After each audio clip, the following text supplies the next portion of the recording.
Looking back, I understand this now. My parents had a heart to see me know God. Unfortunately, Christianity to me in a nutshell was slavery to the rules of God.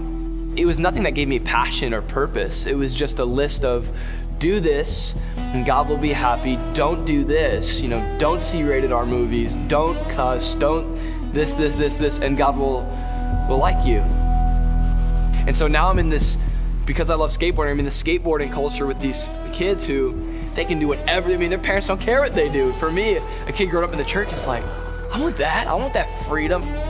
And so, I came to school with sort of this demeanor of trying to fit in, but on the inside, and what was really happening outside of school is I had these other friends and this whole nother crowd and this whole nother me and this whole nother life that had opened me up to the fun of drugs, of alcohol, of pleasure, of popularity. It was the freedom. It was like, man, live it up.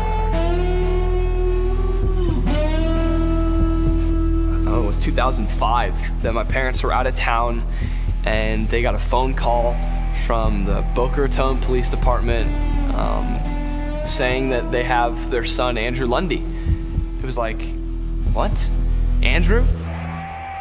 The Bible says in Proverbs 10:1 that the foolishness of a son is the grief of his mother. And, and looking back, it's like, I didn't care whose hearts I broke, but I had a mom who prayed for me. Even when it seemed hopeless, even when there was no light at the end of the tunnel, she still trusted God. And so through counsel from Calvary Fort Lauderdale, they suggested a program called Teen Challenge. It's a 15-month program. I remember falling into even deep feats of depression, in the program and in my life, contemplating even suicide and asking the question, is there a purpose to life? And if there's not, I don't want to live. It all sort of came to a head about 10 months into the program. And I remember it was clear as day. Like almost audibly, God spoke to me and he said, I don't want your sacrifices. I don't want you to just obey and do this and sacrifice this. I want you who I want. And I fell flat on my face and was just weeping and was, for the first time, receiving God and receiving Jesus. And so coming home, I had this fresh experience. I had a lot of zeal, but I needed some wisdom. So my mom had suggested Patmos, and it was with Pastor Chet Lowe in the Bahamas. The idea of Patmos was a great one for me because I needed to go somewhere before I could come back home and just live life in this world and in my former city. I needed to really solidify and grow in my relationship with God.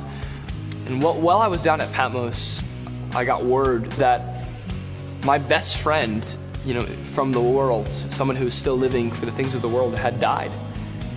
I remember when I got the news, it shocked me. Couldn't believe it. And he had overdosed. It was through this that God almost told me, Andrew, I've snatched you out of this world. I've saved you from death, and you're mine. Currently, I have the privilege of serving as overseer for the high school ministry at Calvary Chapel, Boca Raton, the regional campus in Boca. And it's the greatest opportunity that my life now, I get to live to share who Christ is and the life that he brings. Now looking at life and all that God's done, the fact that I'm married and I ended up meeting my now wife at Patmos. I married Brittany Lundy on November 6, 2009. It's this great gift of God. Everything it's a real blessing. On August 10th, 2009, my mom went home to be with the Lord. And it's almost interesting to think it's like perhaps her time was done.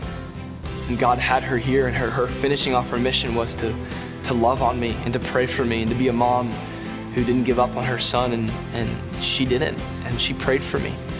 And she got to see Jesus save me, It was almost this gift that God gave her before she went on to be with him.